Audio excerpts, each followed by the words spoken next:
एक पंख वाला सांप और रक्षक बाज। एक बहुत ही सुंदर और विशाल जंगल था जहां हजारों पक्षी अपने घोंसले बनाकर खुशी खुशी रहते थे। लेकिन उस जंगल में एक अजीब और डरावना एक पंख वाला सांप भी रहता था। उस सांप के पास उड़ने के लिए पंख था, फिर भी वो बहुत चालाक और क्रूर था। वो रोजाना पेड़ों पर चढ़ जाता और पक्षियों के घोंसलों से उनके अंडे चुराकर खा जाता। बेचारे पक्षी दिन भर मेहनत करके घोंसला बनाते, लेकिन शाम होते होते वो सांप उनके सपनों को चकनाचूर कर देता था। पक्षियों की मुसीबत।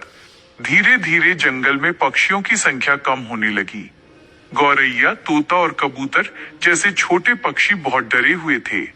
उन्हें समझ नहीं आ रहा था कि इस शक्तिशाली और मायावी सांप का सामना कैसे करें। अंत में सभी पक्षियों ने मिलकर एक सभा बुलाई और तय किया कि वे जंगल के सबसे शक्तिशाली पक्षी बाज ईगल के पास जाएंगे और मदद मांगेंगे। बाज से गुहार। सभी पक्षी उड़ते हुए ऊंचे पहाड़ पर रहने वाले बाज के पास पहुंचे। रोते हुए पक्षियों ने कहा, बाज दादा, हमें बचाइए। एक पंख वाला सांप रोज हमारे अंडे खा जाता है। अगर ऐसा ही चलता रहा तो इस जंगल में एक भी पक्षी नहीं बचेगा। बाज बहुत ही शक्तिशाली और न्यायप्रिय था। छोटे पक्षियों की व्यथा सुनकर उसकी आंखें गुस्से से लाल हो गईं। उसने गरजते हुए कहा, तुम चिंता मत करो, अब उस सांप के पाप का घड़ा भर चुका है। कल सुबह मैं खुद जंगल की रक्षा के लिए आऊंगा। अंतिम लड़ाई। अगले दिन सुबह जैसे ही वो सांप एक घोंसले की ओर बढ़ा, तभी आसमान से बिजली की रफ्तार से बाज नीचे आया।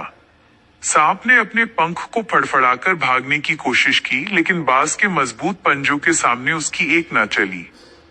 बाज ने उस सांप को दबोच लिया और जंगल से बहुत दूर ले जाकर फेंक दिया।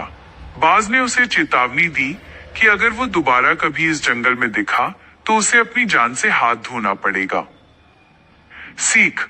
दुश्मन चाहे कितना भी शक्तिशाली क्यों ना हो, अगर सब मिलकर और सही मित्र की मदद लेकर सामना करें तो बड़ी से बड़ी मुसीबत का हल निकल आता है।